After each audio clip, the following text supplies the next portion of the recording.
familiar sound in the northern city of Haifa.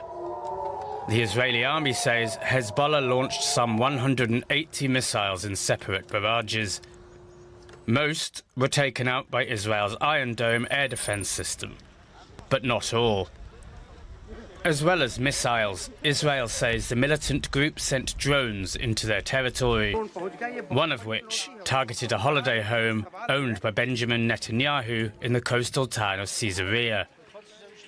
Neither he nor his wife were there at the time, but the Prime Minister called it an assassination attempt and said that Israel would not be deterred.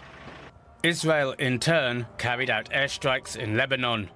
Some hit Beirut's densely populated southern suburbs, where it says it struck Hezbollah weapons facilities and a command center.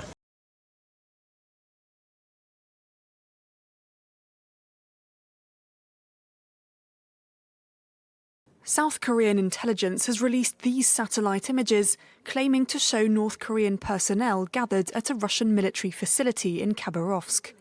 The spy agency believes North Korea has already started sending troops to fight with Russia in Ukraine, saying 1,500 soldiers have already started training. It comes after similar allegations from Ukraine, its intelligence saying over 10,000 infantry troops will be ready to fight by November 1st. Though the direct involvement of troops hasn't been officially confirmed by NATO, North Korea's support for the Russian war efforts is nothing new.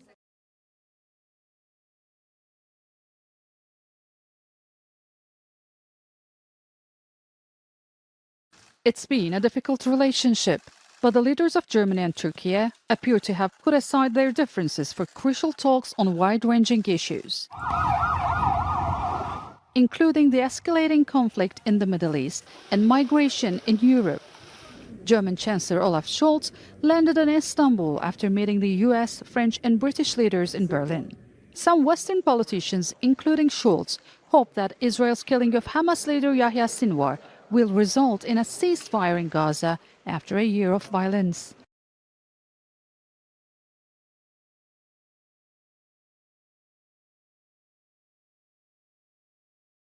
South Africa has asked Taiwan to move its de facto embassy out of its administrative capital, Pretoria. It's given Taipei 6 months to relocate its liaison office to the commercial hub of Johannesburg.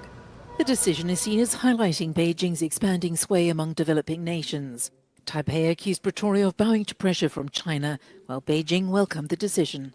China opened its embassy in South Africa in 1998, a year after Pretoria severed formal diplomatic ties with Taiwan, over which Beijing claimed sovereignty.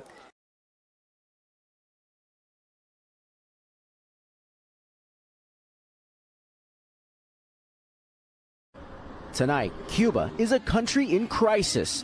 At least 10 million across the communist nation without power for the second time in 24 hours after one of the island's major power plants failed on Friday.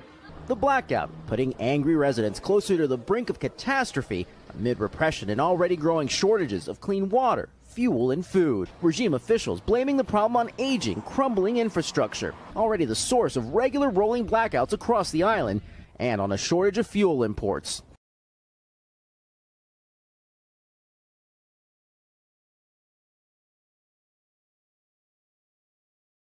In other global news, in its largest ever drugs bust, Mexico's Navy has seized 8.4 metric tons of illicit cargo and has also arrested 23 people. The Navy has seized 8,700 liters of fuel and 6 boats off the coast near Lázaro Cárdenas. The seized assets are worth at least $100 million.